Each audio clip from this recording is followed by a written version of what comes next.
கர்த்தர் நல்லவர்.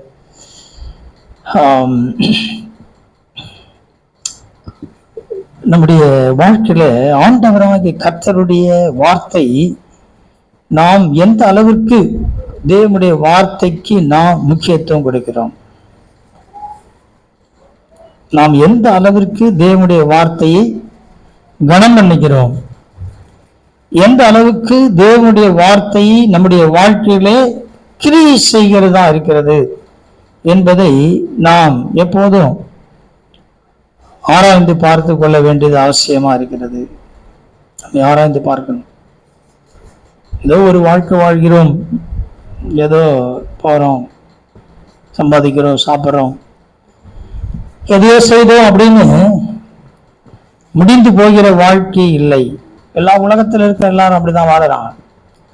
ஆனால் கர்த்தரால் தெரிந்து கொள்ளப்பட்டவர்கள் என்று சொல்லும் பொழுது நாம் அவருக்கு விசேஷமானவர்களாக இருக்கிறோம் என்பதை நாம் என்ன செய்யக்கூடாது, மறந்து போயிடக்கூடாது. நாம் அவர்களுக்கு விசேஷமானவர்கள் அப்படின்னா வேதம் நம்மை விசேஷத்தவர்களாய் தெரிந்து கொண்டிருக்கிறது. அதன்படி நாம் வாழ வேண்டியதும் அவசியமா இருக்கிறது. 1 யோவான் 2ஆம் அதிகாரம் 1 யோவான் 2ஆம் அதிகாரம் 3ஆம் வசனம். அவருடைய கற்பனைகளை நாம் கைக்கொள்ளுகிறவர்களானால் அவரை அறிந்திருக்கிறோம் என்பதை அதனால் அறிவோம். ஆமா, எதனால் தேவனை அறிந்திருக்கிறோம் என்று நாம் அறிந்து கொள்ள முடியும் என்ற கேள்விக்கு யோவான் இங்கே ஒரு அழகான பதிலை கொடுக்கிறார். தேவனை அறிந்திருக்கிறேன் அப்படின்னு நாம சொல்றோம். தேவனை எனக்கு தெரியும், தேவனை அறிந்திருக்கிறேன் அப்படின்னா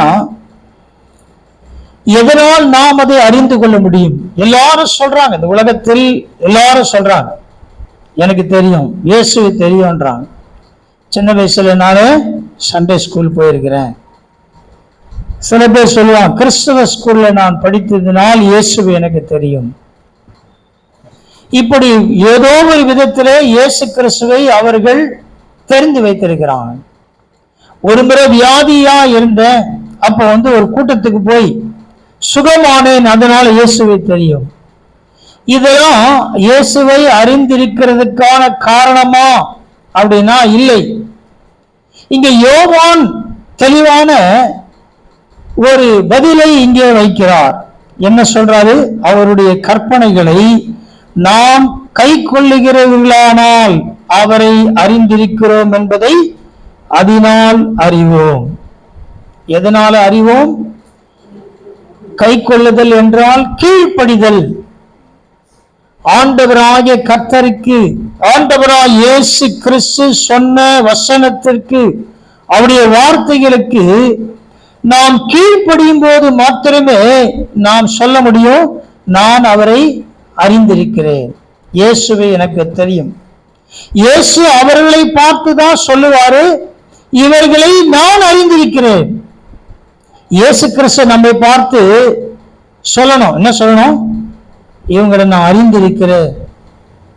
எப்ப சொல்லுவாரு? நாம் அவருடைய வசனத்துக்கு கீழ்ப்படிந்து நடக்கும் போது சொல்லுவார், ஆமா நான் இவளை அறிந்திருக்கிறேன். அப்படி இல்லை அப்படின்னா நாம சும்மா சொல்லிக்க வேண்டியதுதான். ரொம்ப வருஷத்துக்கு முன்னாடி ஒரு குறிப்பிட்ட ஒரு பெரிய அரசியல் கட்சி தலைவருடைய மகள், அந்த மகள் என்னுடைய மனைவின்னு ஒருத்தர் ரேஷன் கார்டா வச்சுக்கிறார். ரேஷன் கார்டில் பேர்லாம் போட்டு இது மாதிரி எங்களுக்கு கல்யாணம் ஆயிடுச்சு அப்படிலாம் சொல்லி பேத்தனமா ஏதோ பேசியிருந்தார். அது செய்தியா பெரிய அளவில் வந்தது. தெரியும் என்ன உங்களுக்கு அப்படின்னு. இப்ப இவர் சொன்னா கூட அவங்க சொல்லணும்ல, ஆமா இவர் தெரியும், ஆனா அவங்க சொல்லல. அப்புறம் அது அவரை துரத்தி விட்டாங்க, போயா பேத்தக்கிழமை பேசுங்க அப்படின்னு. நம்முடைய வாழ்க்கையில இதே பிரச்சனை இருக்குது. நமக்கு ஒரு நாள் ஆண்டவராய் இயேசு கிறிஸ்து நம்மை ஒரு மணவாளனாய் மணவாட்டியாய் நம்மை அவர் சந்திக்க போகிறார். நம்ம ஏற்றுக்கொள்ள மணவாட்டியாய் இந்த உலகத்திலிருந்து மனைவியாய் அவருக்கு மாறும் பொழுது அவர் நம்மளை பார்த்து சொல்லணும், ஆமா இவ என் மணவாட்டி தான், எனக்காக ஆயத்தமாகி கொண்டிருந்தாள், அப்படின்னு இயேசு கிறிஸ்து சொன்னாதான் நாம் அவருக்கு என்ன செய்ய முடியும்? மனைவி ஆக்க முடியும். அப்படி இல்லை, எனக்கு தெரியாதுன்னு சொல்லிட்டா என்ன ஆகும்? எனக்கு தெரியாது அப்படின்னு இயேசு கிறிஸ்து சொல்லுவாரா? அப்படின்னா சொல்லுவாரா சொல்ல மாட்டாரா? சொல்லுவார். சொல்றார், உங்களை அறியேன்றார், உங்களை அறியேன். அப்ப நம்ம எவ்வளவு ஜாக்கிரதையா இருக்கணும்னு யோசிச்சு பாருங்களேன். எவ்வளவு விழிப்பா இருக்கணும், ஜாக்கிரதையா இருக்கணும். இந்த சபைக்கு நீங்க வந்திருந்தாலும் இங்க இவ்வளவு வருஷம் வரேன் அப்படின்னு இயேசுவை பார்த்து சொன்னா கூட பரிதாபம் பாப்பா அவன் நிலைமை. ஏன்? எனக்கு நீ என்ன செய்யல? கீழ்ப்படியவில்லை, என் வார்த்தைக்கு கீழ்ப்படியவில்லை, நான் சொன்ன வசனத்துக்கு நீ என்ன செய்யல? கீழ்ப்படியவே இல்லையே. அப்புறம் எப்படி என்னை அறிந்திருக்கிறேன்னு சொல்ல முடியும்? ஒரு துக்கமான ஒரு முடிவை அப்பொழுது நாம் சந்திக்க முடியும். அப்ப நாம் ஆண்டவராய் கர்த்தரை அறிந்து கொள்ளக்கூடிய நேரம் இதுதான். இந்த உலகத்தில் நாம் வாழ்கிற காலத்தில் மாத்திரமே ஆண்டவராகிய இயேசு கிறிஸ்துவை அறிந்து கொள்ள முடியும். எப்படி? ஒரு வாஞ்சியோடு கூட தேவனுடைய வசனத்தை வாசித்து அதற்கு கீழ்ப்படியும் போது கீழ்ப்படிய கீழ்ப்படிய கீழ்ப்படிய அவரை நாம் என்ன செய்யறோம்? அறிகிற அறிவிலே வளர்கிறோம், அவரை அறிந்து கொள்கிறோம். அதெல்லாம் கஷ்டம், முடியாது. சும்மா நான் வந்து போறேன், எனக்கு நேரம் இருக்கும்போது வருவேன், இல்லைன்னா வர முடியாது. வேலை இருந்தா இருந்துப்பேன், வேலை இல்லைன்னா வருவேன். எனக்கு நீ சொல்ற நேரத்திலாம் வர முடியாது. 8:45க்குன்னா 8:45 வர முடியுமா? அதெல்லாம் வர முடியாது. 9 மணிக்கு வருவேன், இல்ல 10 மணிக்கு வருவேன். அப்படிதான் செய்ய முடியும் அப்படின்னா ஆண்டவர் என்ன சொல்லுவாரு? ஓ அப்படியா, சரி சரி சரி. கையை பிடிச்சி இழுத்துன்னு வருவாரா? வர மாட்டார். கழுத்து பிடிச்சி தர இழுத்து வந்து உள்ள விடுவாரா? விட மாட்டார். பரவாயில்லன்னு சொல்லுவார். எப்போ தெரியும் அப்படின்னா அவர் வரும்போது தான் தெரியும். அவர் வரும்போது, ஆண்டவரே நாங்க நல்ல ஆராய்ச்சி தெரியுமா, நான் வார வாரம் வசனம்லாம் கேட்டேன் தெரியுமா உங்களுக்கு, காணிக்கு வேற போட்டேன், எப்போ நினைக்கும் போது இல்ல இப்படிலாம் கதைலாம் சொன்னா அவர் என்ன சொல்வாரு? உங்க அறியேன்டுவார். பிசாசு ஓட்டின ஆளுக்கே அறியேனா, தெரித சொன்ன ஆளுக்கே அறியேன் அப்படின்னா ஒன்னும் இல்லாத ஆளுக்கு என்ன நிலைமை? அவங்களுக்கே அந்த நிலைமைன்னா, அப்போ தேவனை நாம் அறிந்து கொள்ள வேண்டும் என்ற விருப்பம் நம்முடைய மனதில் இருக்க வேண்டும். ஆண்டவரை கர்த்தரை நான் அறிந்து கொள்ள வேண்டும். அப்போ அறிந்து கொள்ளணும் என்ன செய்யணும்? வேதத்தின் மூலம்தான் அறிந்து கொள்ள முடியும். அப்படி இல்லாம இல்லை. இப்ப இந்த காலை வேளையில எத்தனை பேர் தினந்தோறும் பைபிள் வாசிக்கிறீங்க அப்படின்னு கேட்டா ஒரு 5-6 கை தூக்கம், அவ்வளவுதான்.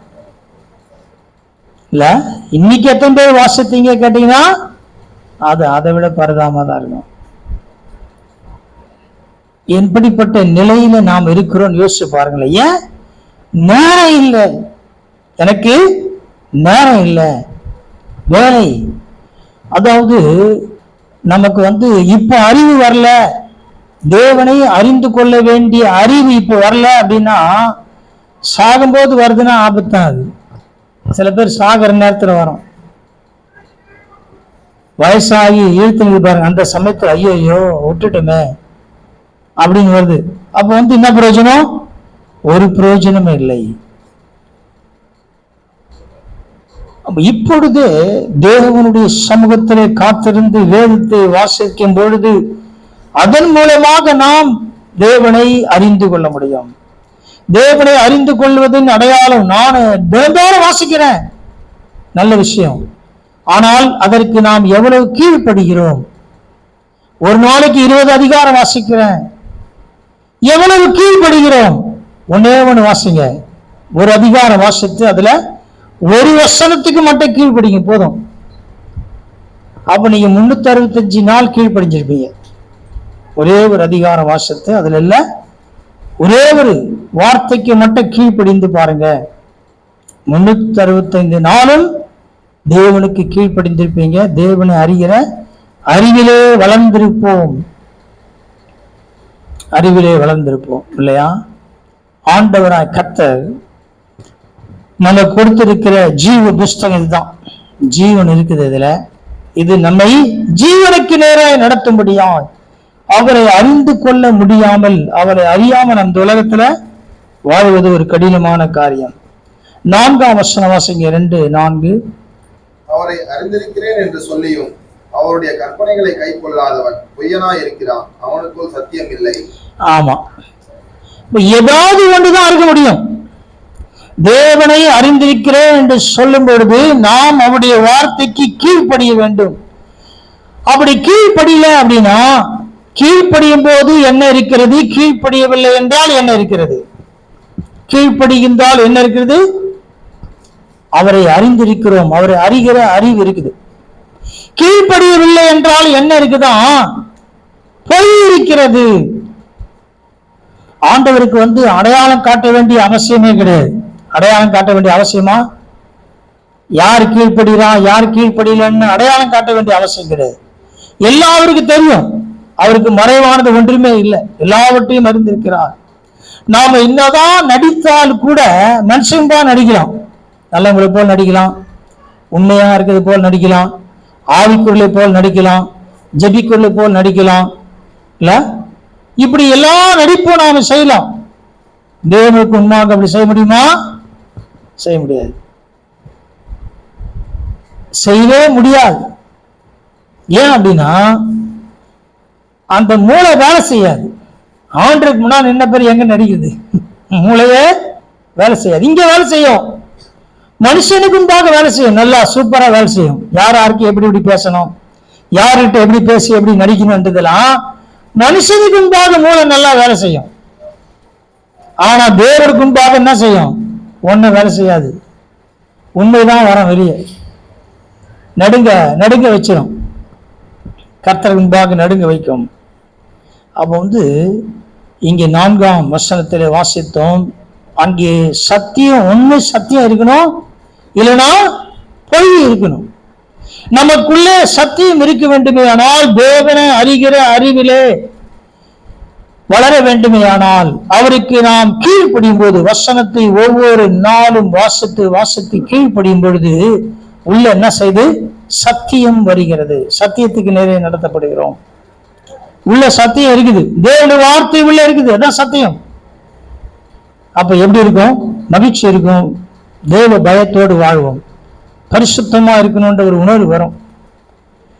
தேவனை அறியும் பொழுது அவர் எப்படிப்பட்டவர் என்பதை நாம் என்ன செய்யும்? புரிந்து கொள்ளுவோம். 5ஆம் வசனத்தை வாசிங்க. அவருடைய வசனத்தை கை கொள்ளுகிறவரிடத்தில் தேவ அன்பு மெய்யாக பூரணப்பட்டிருக்கும், நாம் அவருக்குள் இருக்கிறோம் என்பதை அதனாலே அறிந்திருக்கிறோம். ஆமா, திரும்ப திரும்ப ஒவ்வொன்றா சொல்லினே வராது.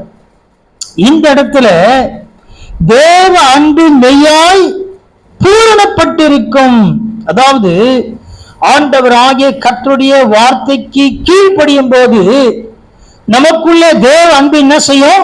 பூரணப்பட்டிருக்கும். தேவ அன்பு பூரணப்பட்டதின் அடையாளம் என்ன? அங்க பொய்யே வராது. வாயை திறந்தா பொய்யே வரல. தேவ அன்பு உள்ளே பூரணப்பட்டிருக்கிறது. தேவ அன்பு பூரணப்பட அங்க கோபமே வராது.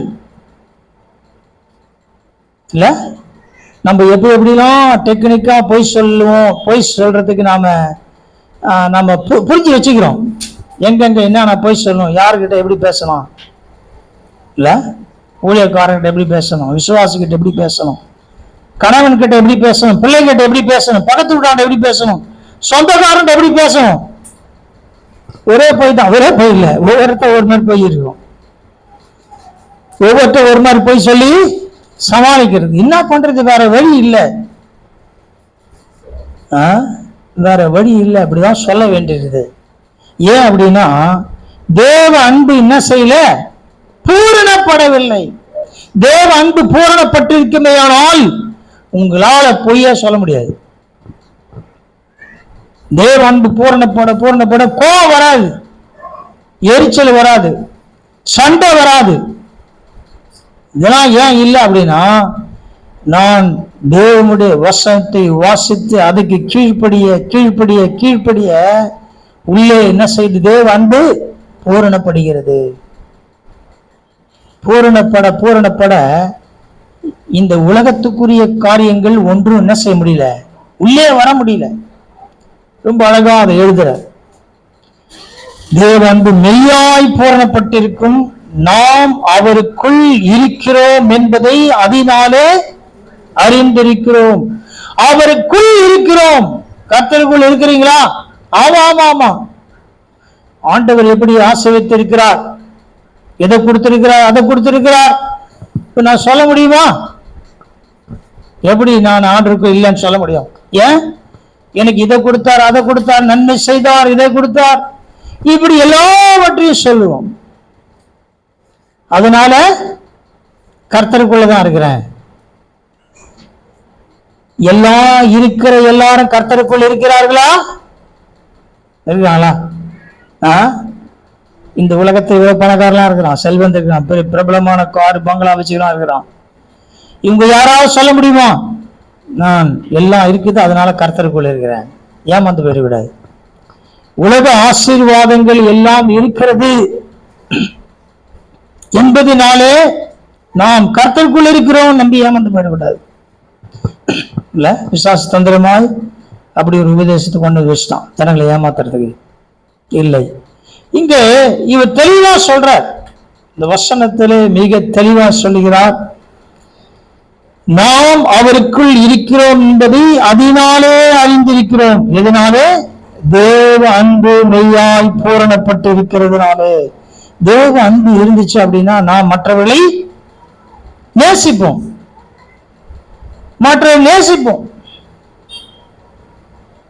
குடும்பத்தை நேசிப்போம், சபையை நேசிப்போம், ஊழியக்காரரை நேசிப்போம், சக விசுவாசியை நேசிப்போம், பக்கத்தில் இருக்கார சண்டை போட்டாலும் நேசிப்போம், நமக்கு விரோதமான காரியங்களை எதை செய்தால் நேசிப்போம். அதாவது அன்பு பூரணப்பட்டிருக்கிறதின் அடையாளம் என்ன அப்படின்னா, நேசிக்கிறது மட்டும் கிடையாது. ஏன் நேசிக்கிறோம்? அவங்க எனக்கு இதெல்லாம் கொடுக்குறாங்க அதெல்லாம் நேசிக்கிறேன், அவங்க இதை செஞ்சாங்க அதெல்லாம் நேசிக்கிறேன், அதை செஞ்சாங்க நேசிக்கிறேன். அது மட்டும் இல்ல, சத்ருவாயிருந்தாலும் நேசிப்பதுதான் அன்பு பூரணப்பட்டிருப்பதின் அடையாளம்.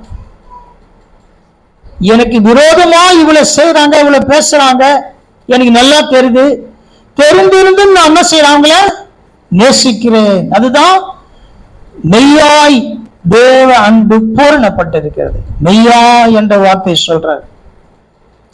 அப்ப அன்பு பூரணப்பட்டிருக்கிறது.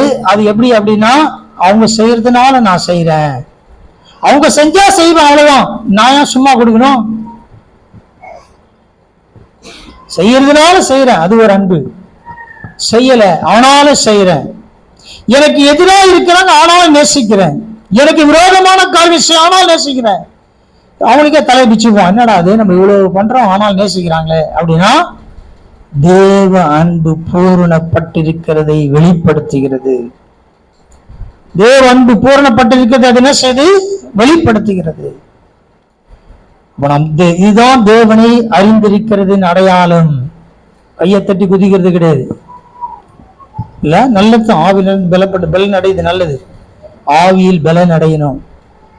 பவுல் தீமோத்தேயுக்கு எழுதுறார், ஆவி என்ன செய்ய அனல் மூட்டு என்று சொல்லுகிறான். எல்லாம் கரெக்ட். ஆனால் கிரியையிலே காண்பிக்கிறது எப்படி இருக்குது? என் கிரியையில் நான் எப்படி அதை வெளிப்படுத்துகிறேன்? அங்கு இல்லை அப்படின்னா பிரயோஜனம் இல்லாமல் போய்விடும். இந்த உலகத்துல எவ்வளவோ பிரச்சனை இருக்குது, எவ்வளவோ போராட்டம் இருக்குது, எவ்வளவோ கடினமான சூழ்நிலை இருக்குது. இதன் நடுவிலும் நாம் விரும்பினாலும் விரும்பாவிட்டாலும் இந்த உலக பாவத்தை நாம் என்ன செய்ய வேண்டியது? சந்திக்க வேண்டியிருக்குது. நீங்க விரும்பாவிட்டாலும் உலகத்தில் இருக்கிற எல்லா பாவ காரியங்கள், உலகத்தில் இருக்கிற எல்லா நாச மோசங்கள், எல்லா விதமான காரியங்களையும் சந்திக்க வேண்டியது. இப்ப சந்திக்கும் போது நாம் தேவனுடைய வார்த்தைக்கு கீழ்ப்படிந்திருப்போமையானால் அது நம்மை மேற்கொள்ள முடியாதா இருக்கும். உலகத்தின் பாவம் என்ன செய்யல? மேற்கொள்ள முடியல. ஒரு பரிசுத்தவான் சொல்றாரு, நாம் நடந்து போகும்போது நம் தலைக்கு மேல காகங்கள்லாம் பறக்குது, அது பிரச்சனை இல்லை. ஆனால் அது நம்முடைய தலைமையில என்ன செய்யக்கூடாது, கூடு கட்டி முட்டை விட்டுறக்கூடாது. போதான் செய்யும். அப்படி போகும்போது நாம் என்ன செய்யக்கூடாது, அதுக்கு இடம் கொடுக்க கூடாது என்று சொல்லுகிறார். இடம் கொடுக்காதீங்க, அதான் அதனுடைய அர்த்தம். அப்ப இங்கே உலகத்தில் நாம் வாழ்கிற இந்த காலத்திலே நம்மை ஏராளமான உலக காரியங்கள் சந்தித்து கொண்டிருக்கிறது. ஒவ்வொரு நாள் சந்திக்கிறோம். உலகத்தின் பாவங்கள், உலகத்தின் அசுத்தங்கள், உலகத்தின் கிரியைகள், உலக மக்கள் எல்லாம் சந்தித்து கொண்டிருக்கிறோம்.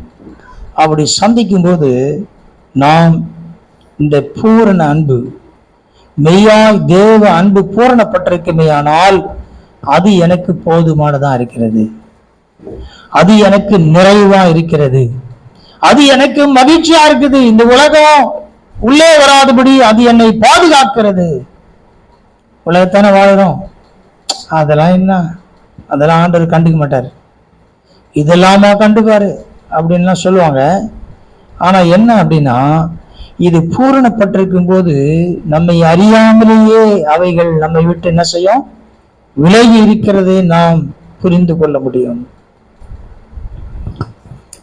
இங்க அவர் சில காரியங்களை எழுதுகிறார். 13ஆம் வசனம் 12 வாசிங்க, 12 13 14 வாசிங்க. பிதாக்களே, ஆதி முதல் இருக்கிறவரை நீங்கள் அறிந்திருக்கிறதினால் உங்களுக்கு எழுதுகிறேன். வாலிபரே, பொல்லாங்கனை நீங்கள் ஜெயித்ததினால் உங்களுக்கு எழுதுகிறேன். பிள்ளைகளே, நீங்கள் பிதாவை அறிந்திருக்கிறதினால் உங்களுக்கு எழுதுகிறேன். பிதாக்களே, ஆதி முதல் இருக்கிறவரை நீங்கள் அறிந்திருக்கிறதினால் உங்களுக்கு எழுதியிருக்கிறேன். வாலிபரே, நீங்கள் பலவான்களா இருக்கிறதினாலும் தேவ வசனம் உங்களை நிலைத்திருக்கிறதினாலும் நீங்கள் பொல்லாங்கனை ஜெயித்ததினாலும் உங்களுக்கு எழுதியிருக்கிறேன். ஆமா, இங்க அவர் உங்களுக்கு எழுதியிருக்கிறேன், வாலிபர்களுக்கு, பிள்ளைகளுக்கு, பிதாக்களுக்கு இப்படி எல்லாம் எழுதியிருக்கிறேன். இவங்களை குறித்து இவர் என்ன சொல்றாருன்னா, ஆதி முதல் இருக்கிறவரை நீங்கள் அறிந்திருக்கிறதுனால் உங்களுக்கு எழுதுகிறேன். இவங்க எப்படி அறிந்து கொண்டார்கள் அப்படின்னா, இவர்கள் ஜெயித்து ஜெயித்து ஜெயித்து அறிந்து கொண்டார்கள். ஆண்டவராய் கர்த்தரை பிதாவாகிய தேவனை அறிந்து கொள்ள அறிவிலே வளர வேண்டுமையானால் என்ன செய்யணும், ஜெயிக்க வேண்டும். எதனால ஜெயிக்கணும், வசனம் என்ற பட்டயத்தினாலே ஜெயிக்க வேண்டும், விசுவாசம் என்ற கேடகத்தை வைத்து ஜெயிக்க வேண்டும், நீதி என்ற மார்க்கவசம், இப்படி ஒவ்வொன்றும் சொல்லப்பட்டிருக்கிறது. இவைகள் மூலமாக நாம் ஜெயிக்கும் போது தேவனை என்ன செய்யறோம், அறிந்து கொள்ளுகிறோம்.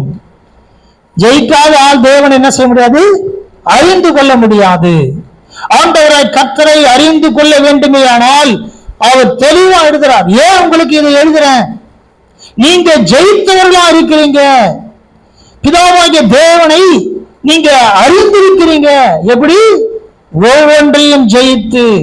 அழகா சொல்றார். வாலிபரே, பொல்லாங்கனை நீங்கள் ஜெயித்ததினால், பொல்லாங்கனை யாரு, பிசாசு. பிசாசு நீங்க என்ன பண்ணிருக்கீங்க, ஜெயித்திருக்கிறீங்க. எப்படி, தேவனுடைய வார்த்தைக்கு கீழ்ப்படிந்ததினாலே. பிசாசுக்கு ஏத்து நின்னுங்கள், அப்பொழுதுதான் உங்களை விட்டு, அப்படியா, அப்படித்தான் சொல்லுவாங்க. ஆனா மேல ஒரு பகுதி இருக்குது. என்ன பகுதி இருக்குது, தேவனுக்கு கீழ்ப்படியுங்கள், அதை விட்டுருவாங்க. அது கஷ்டம் இல்ல. ஆனா இவர் என்ன சொல்றாருன்னா, இவர் உங்களுக்கு எழுதி, வாலிபரே பொல்லாங்கனை நீங்கள் ஜெயித்ததினாலே, அவங்க ஜெயித்ததினால எழுதுறார். ஏன், அவர்கள் கீழ்ப்படிந்தார்கள், தேவனை கீழ்ப்படிந்து ஜெயித்ததினால். தேவனுக்கு கீழ்ப்படிந்ததினால தேவனை அறிந்தார்கள், தேவனை அறிந்ததினாலே ஜெயித்தார்கள். பிள்ளைகளை குறித்து சொல்றார், நீங்கள் பிதாவை அறிந்ததினால் உங்களுக்கு எழுதுகிறேன். பிதாவை பிள்ளைகளை அறிந்திருக்கிறார்கள். பிதாக்களை குறித்து இங்க அப்படியே எழுதினே வரார். வாலிபரை குறித்து எழுதுகிறார். எல்லாரும் யார், பொல்லாங்கனை ஜெயித்தார்கள். இப்ப பொல்லாங்கனை ஜெயிக்கிறதுனா போய் ஆளுக்கு ஒரு தடி எடுத்துன்னு போய் பிசாசை கண்டுபிடிச்சு அடிக்கிறதா இல்லை. நம்ம பிசாசே சாத்தானே ஓடு அப்படின்னு சத்தமா கத்துறதா, அதுவும் இல்லை. இல்ல இல்ல வீட்டுல உட்கார்ந்து காலை ஏஞ்சி சாத்தானே இங்க வராத போடு அப்படின்னு கத்துறதானா இல்ல. இப்படி எந்த காரியமும் சொல்ல அவர் எனக்கு அழகான ஒரு ஆலோசனை கொடுக்கிறார். இந்த ஜெயித்தவர்களுக்காக ஒரு ஆலோசனை கொடுக்கிறார். அடுத்த வருஷம் வாசிங்க 15. உலகத்தில் உள்ளவைகளிலும் அன்பு கூறாதிருங்கள். ஒருவன் உலகத்தில் அன்பு கூர்ந்தால் அவனிடத்தில் பிதாவின் அன்பு இல்லை. ஆமா, எப்படியா ஜெயித்தீங்க அப்படின்னா அவர் ரொம்ப அழகா எழுதுறாரு. உலகத்தை எப்படி ஜெயித்தீங்க? உலகத்தில் அன்பு கூறாததினால். ஒரு பரிசுத்தம் அப்படி சொல்றாரு, நம்ம நம்முடைய ஆவியில் பலனோடு இருக்கணும் அப்படின்னா, அல்லது நம்முடைய சிந்தை நல்லா இருக்கணும், சிந்தை பரிசுத்தமா இருக்கணும்னா என்ன சொல்றாருன்னா, இந்த உலகத்துக்குரிய காரியங்கள் வரும்பொழுது அதுக்கு தீனி போடக்கூடாதுன்ற. ஒரு மிருகம், உதாரணத்துக்கு ஒரு மிருகம் இது வச்சுங்களேன், ஒரு பயங்கரமான ஒரு சிங்கம் இருக்குது, அதுக்கு டெய்லி நல்ல சாப்பாடு போட்டால் எல்லாரும் கடிக்கும். சாப்பாடே கொடுக்கலாம், அது என்ன ஆகும்? ஏந்திரிக்க பலன் இல்லாம செத்து போயிடும். அதே போல நமக்கு வருகிற காரியங்கள், நம்முடைய மனதில் வருகிற காரியங்களுக்கு நாம் அதைக்கு என்ன செய்யக்கூடாது? ஆகாரம் கொடுக்க கூடாது, இல்லை சிந்திக்கிறதுக்கு தடை செய்யணும். அசுத்தமான காரியங்களுக்கு இடம் கொடுக்காத இருக்கும்போது என்ன செய்யாது? அப்படியே பலவீனப்பட்டு அது போயிடும். இப்ப இந்த இடத்துல அதுதான் சொல்லவர், உலகத்தில் உள்ளவர்களை என்ன செய்யாதீங்க? அன்பு கூறாதிருங்கள். இப்ப நீங்க உலகத்தில் உள்ளவர்களை அன்பு கூறல அப்படின்னா அது என்ன ஆகும்? உங்க மேல அது உட்கார முடியாது. அன்பு கூர்ந்துதான் உட்கார்ந்துக்கும். உங்க இருதயத்துக்குள்ளே அது வர முடியாது. ஏன் அப்படின்னா நீங்கள் அதன் மேலே அன்பு செலுத்தவில்லை. அன்பு செலுத்தினதானே?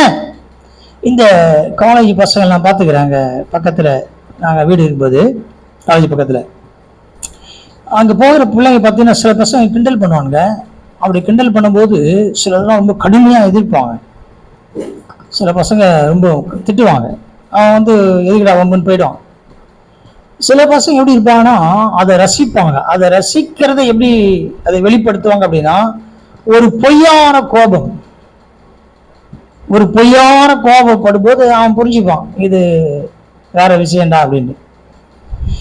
நாம் அப்படி இருக்கக்கூடாது. ஆவிக்குரிய வாழ்க்கையிலும் கூட நமக்கு இப்படி வரும்பொழுது கடுமையா எதிர்க்கணும். சில பேர் எப்படி எதிர்க்கணும்? ஒரு பொய்யான கோபம், நான் என்ன பண்றது, பிரச்சனை வந்துச்சு, நான் அப்படிதான் இருந்தேன், நான் ஒழுங்காதான் இருந்தேன், நான் இப்படிலாம் காரணம் சொல்ல. சும்மா அது உண்மையாகவே ஜெயிக்கிறேன் அப்படின்னா தேவனுடைய வார்த்தைக்கு கீழ்ப்படிந்திருக்க வேண்டும். அப்ப இங்க அவர் சொல்ற ஆலோசனை என்னன்னா, உலகத்தில் அன்பு கூறாதிருங்கள். இப்ப அன்பு கூறும் பொழுதுதான் நீங்க என்ன செய்யறீங்கன்னா பிசாசுக்கு இடம் கொடுக்கிறதா மாறுகிறீர்கள். பிசாசு சொல்றதை கேட்கிற மாதிரி ஆயிப்போகுது, எல்லாம் வந்துடுது. அப்ப அங்க அப்படி அன்பு கூர்ந்தாலே அவங்கக்கிட்ட பிதாவின் அன்பு இல்லை அப்படின்ட்டார். இப்ப அந்த அன்பு பூரணப்படாம நாம் இந்த உலகத்தில் என்ன செய்ய முடியாது? ஜெயிக்கவே முடியாது. அன்பு பூரணப்படணும்னா வசனத்தை கீழ்ப்படியணும். வசனத்தை கீழ்ப்படியும் போது தேவனை பற்றி அறிகிறவர்களை வளர்கிறோம். அங்கே அன்பு நமக்குள்ளே பூரணப்பட்டு இருக்கிறது, நாம் அங்கே அறிந்து கொள்ள முடியும். ரொம்ப அருமையா எழுதினே வராது. 16ஆம் வசனம். ஏனெனில் மாம்சத்தின் இச்சையும் கண்களின் இச்சையும் ஜீவனத்தின் பெருமையும் ஆகிய உலகத்தில் உள்ளவைகள் எல்லாம் பிதாவினால் உண்டானவைகள் அல்ல, அவைகள் உலகத்தினால் உண்டானவைகள். ஆமா, ஏன் அன்பு கூற வேணாம்னு சொல்றார் அப்படின்னா, அவைகள் உங்களை பாதிக்கும், உங்கள் ஆவிக்குரிய வாழ்க்கையை பாதிக்கின்றார். தேவனுடைய அன்பை விட்டு உங்களை பிரித்துவிடும். தேவ அன்பில் உங்களை நிலைத்திருக்க செய்யாமல் செய்துவிடும். அதுக்காக தான் என்ன செய்ய சொல்றேன், உலகத்தில் உள்ளவர்களிலும் அன்பு கூறாதீர்கள். உலகத்தில் இருக்கிறவர்கள் நமக்கு தேவைன்னா நம்ம அதை உலகத்தில் உள்ள காரியங்களை நமக்கு ஒரு வேலைக்காரனை போல வச்சுக்கணும்.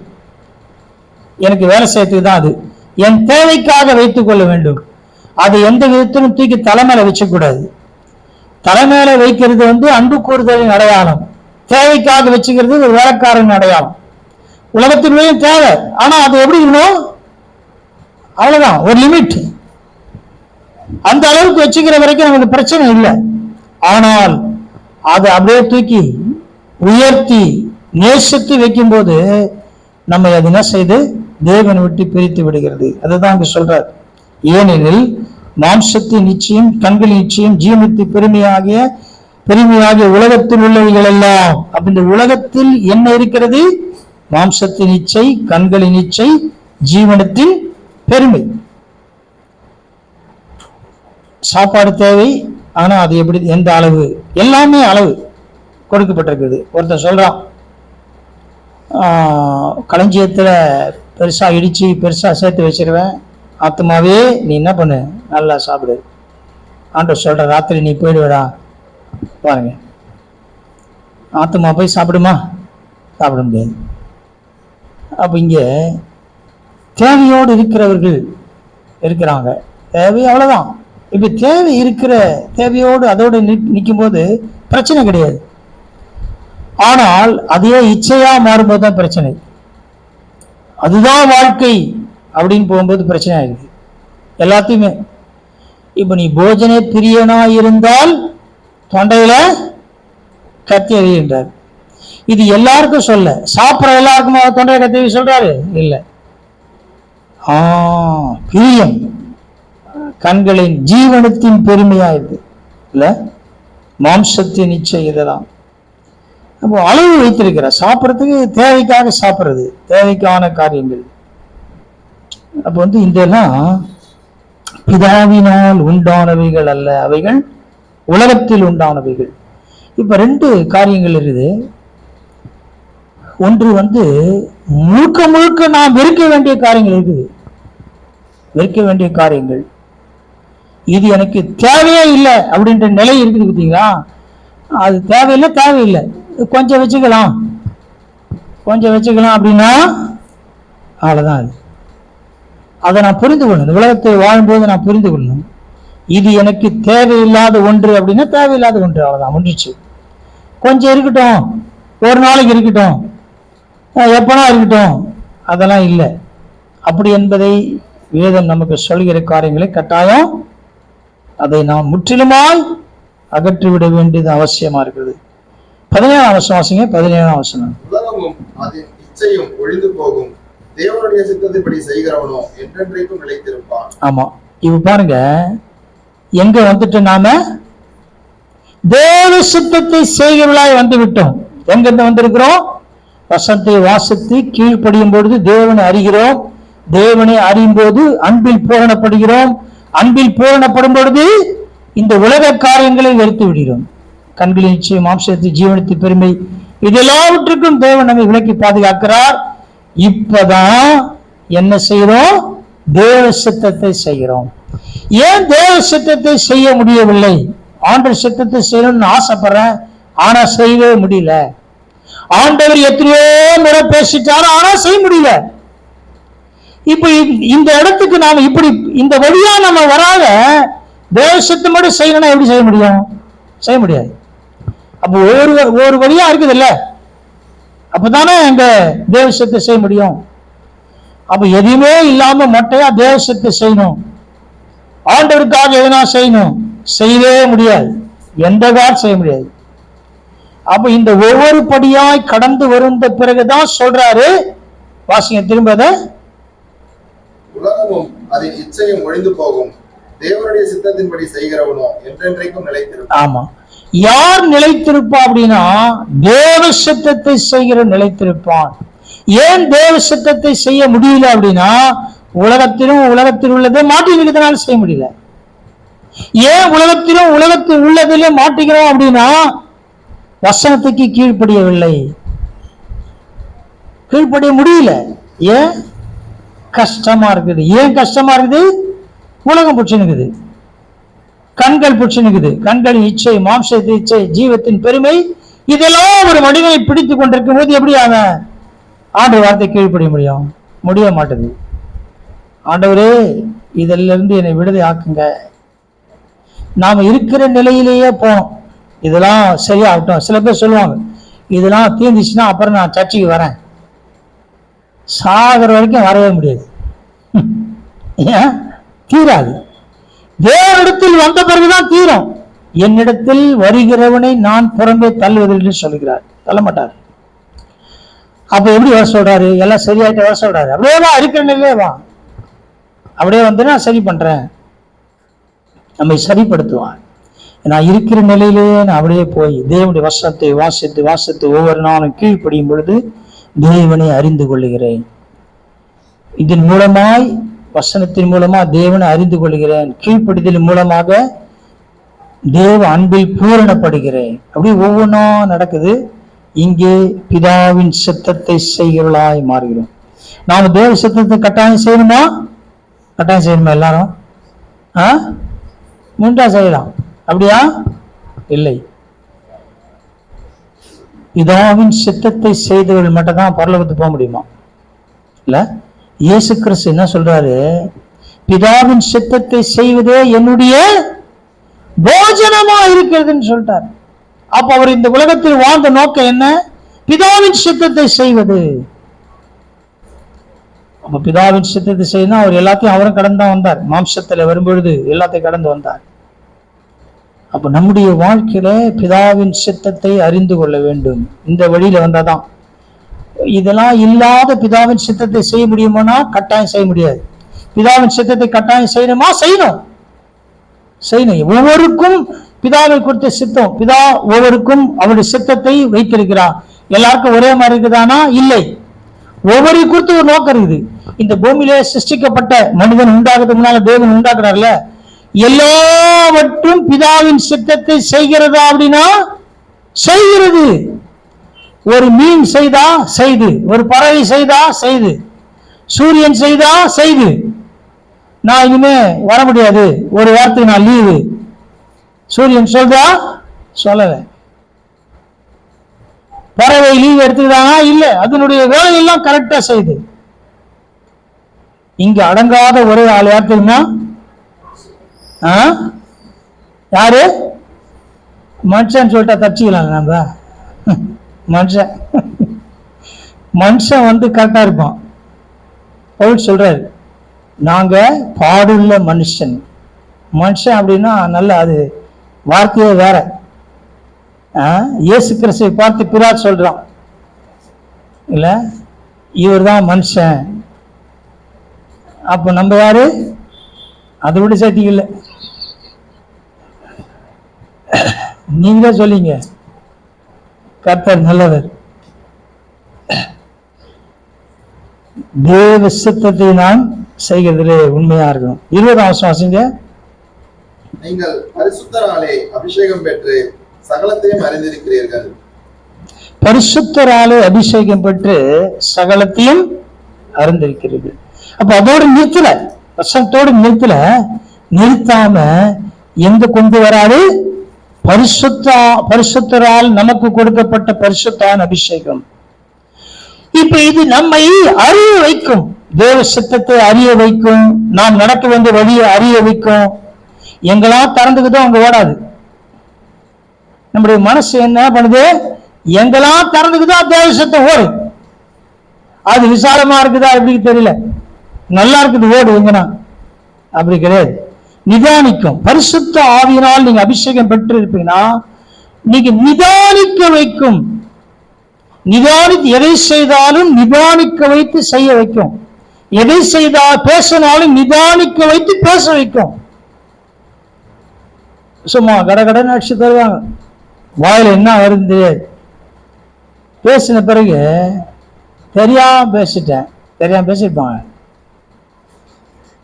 ஏற்கனவே மூளையில் அது வேலை செஞ்சு ரெக்கார்ட் ஆயிருக்கும், பிளான் பண்ணியிருப்பான். ஒருத்தர் சொன்னார், எங்க மாமியார் வந்து உட்கார்ந்து அவன் மேல இருக்கிறான், கீழே இருக்கிறான், உட்கார்ந்து என்ன செய்வாங்கன்னா பேசினே இருப்பான். இவன் இப்படி சொன்னா நான் அப்படி சொல்லணும், அவ அப்படி பேசினா இப்படி பேசணும், இப்படி பயங்கரமா சத்தமா பேசிருப்பாங்களாம். பேசி பேசி பேசி அதை யோசிப்பாங்க. அதன் பிறகு என்ன செய்வாங்களாம், சண்டை வரும்போது இதெல்லாம் வெளியே வரும். அப்ப தெரியாமலாம் கிடையாது, தெரியாம இல்லை. பரிசுத்த ஆவியானவர் நமக்குள் இருந்து அவர் என்ன செய்யறார்னா நம்மை போதித்து நடத்துகிறார். இதை செய்யக்கூடாதுன்னு சொல்லுவாரு. அப்படிதான் போவேன்னா என்ன செய்வாரு? கருத்தை பற்றி தள்ள இழுத்து நிறுத்த மாட்டாரு, விட்டுருவாரு. போய் தொலை, நான் என்ன பண்றது? ஒரு நாள் பிரச்சனைக்கு பிறகு தெரியும், ஆஹா நம்ம எச்சரித்து நம்ம கீழ்ப்படியாம போயிட்டுமே.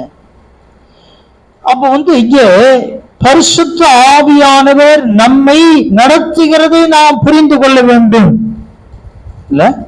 அப்ப என்ன அப்படின்னா, எது சரி, எது செய்ய வேண்டும், எது தவறு, எது செய்யக்கூடாது என்பதை பரிசுத்த ஆவியானவரால் நாம் வழி நடத்தப்படும் போது புரியும். அப்படி இல்லை அப்படின்னா அப்படியே ஓடி இருக்கும். யார் என்ன சொன்னாலும் கேட்கும். இந்த சிந்தை என்ன பண்ணும்? காது யார் என்ன சொன்னாலும் ஓடும். இல்ல, அப்படி இருக்கக்கூடாது. 29ஆம் வசனம் வாசிங்க. 29 முடிச்சிடலாம். நீதி உள்ளவராய் இருக்கிறார் என்று உங்களுக்கு தெரிந்திருப்பதினால் நீதியை செய்கிறவன் எவனும் அவரில் பிறந்தவன் என்று அறிந்திருக்கிறேன். ஆமா, அவரில் பிறந்தவன், கிறிஸ்துவில் பிறந்தவன். பிறந்திருக்கிறீங்களா? அவரில் பிறந்திருக்கிறேன். அவரில் பிறந்திருக்கிறேன் என்பதின் அடையாளம் என்ன அப்படின்னா, நீதியுள்ள ஒரு வாழ்க்கை வாழ்வோம்.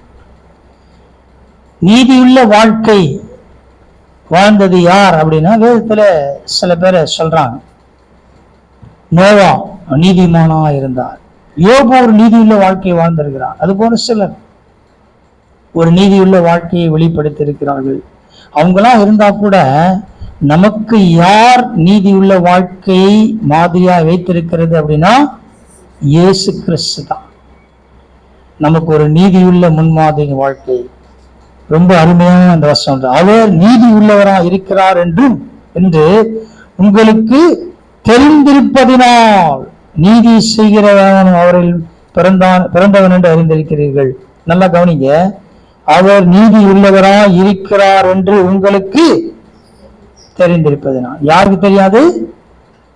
யாருக்கு தெரியும் அவர் நீதி உள்ளவர்னு? அவரில் பிறந்திருக்கிறவர்கள், அவரை அறிந்தவர்கள். அவரை அறிந்திருக்கிறவர்கள் தான் அவர் நீதி உள்ளவர் என்று. அப்ப நீதியுள்ள தேவனை நான் ஆராதிக்கிறேன், நீதியுள்ள தேவனுடைய பிள்ளையா இருக்கிறேன், நீதியுள்ள தேவனுக்காக நான் வாழ்கிறேன். நம்ம வாழ்க்கை எப்படி இருக்கும்? நீதியா இருக்கும், பயம் இருக்கும், நீதி செய்கிறவர்களா இருப்போம். அதெல்லாம் விட்டுட்டு ஏதோ அப்படியே போயிருக்குது வண்டி, ஏதோ ஒரு வாழ்க்கை கேட்கறதோட சரி, அவ்வளவுதான். ஏன் எல்லாமே கஷ்டமா இருக்குது? இந்த இஸ்ரவேல் ஜனங்க ஏன் விக்கிரகத்தை தெரிந்து கொண்டார்கள்? அப்பப்போ போய் தூக்கிட்டு வந்து வச்சுக்கிறான், விக்கிரக ஆராதனை செய்யறான். அப்பப்போ தூக்கிட்டு வந்து எதாவது அவன் வச்சுப்பாங்க. அஸ்வரத்தை வச்சுப்பான், பாலாக்க வச்சுப்பான். ஏன்டா அதெல்லாம் வச்சுக்கிறேன்னு கேட்டா அவன் என்ன சொல்றான்னா, ஈஸியா இருக்குது. பரிசுத்தமான வாழ்க்கையை நமக்கு வைத்திருக்கிறார். இங்க நிறைய விஷயங்கள் இல்லையா வேதத்துல நமக்கு கொடுக்கப்பட்டிருக்கிறது. இது கடினமா இருந்தாலும் மகிமையான ஒன்று. இதை பின்பற்றுவதற்கு கடினமா இருக்குது.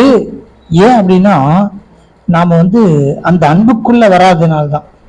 இல்ல, தேவ அன்புக்குள்ளே வர வர என்ன ஆகும் அப்படின்னா கடினமே இல்லைன்ற நிலைக்கு போயிடும். இது என்ன கஷ்டம். உலகத்தில் நாம் நேசிக்க நேசிக்க நாம் கேட்கும்போது கடினமா இருக்குது, செய்தி கடினமா இருக்குது. ஐயோ வேணாம், ஆளை விட்டா போதும், நல்லது இல்ல, போயிடுது நல்லது. நான் அதை நினைப்பேன். உட்காந்து கஷ்டப்படுறதை விட, தர்ம சங்கடப்பட்டு நிற்கிறத விட எங்கேயோ உட்காந்து ஏதோ ஒன்று கேட்டுன்னு போட்டோம்.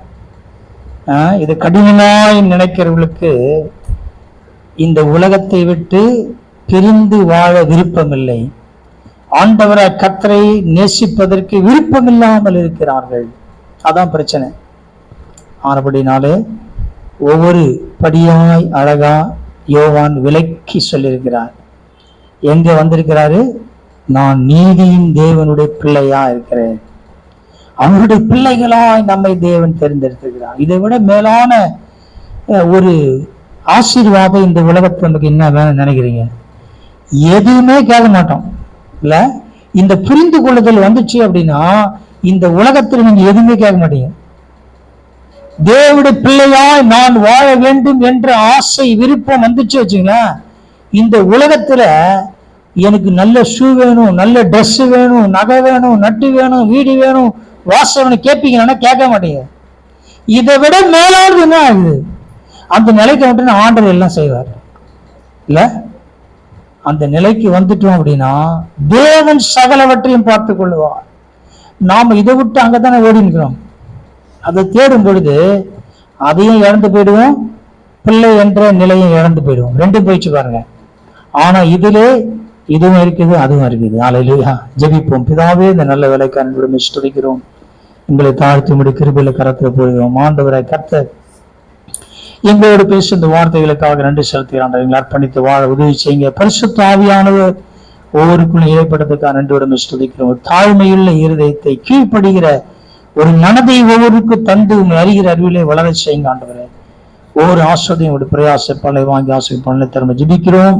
உங்களுடைய கிருபையில பிரசனம் கூட இருக்கட்டும். நாமத்தை மேம்படுத்தும்.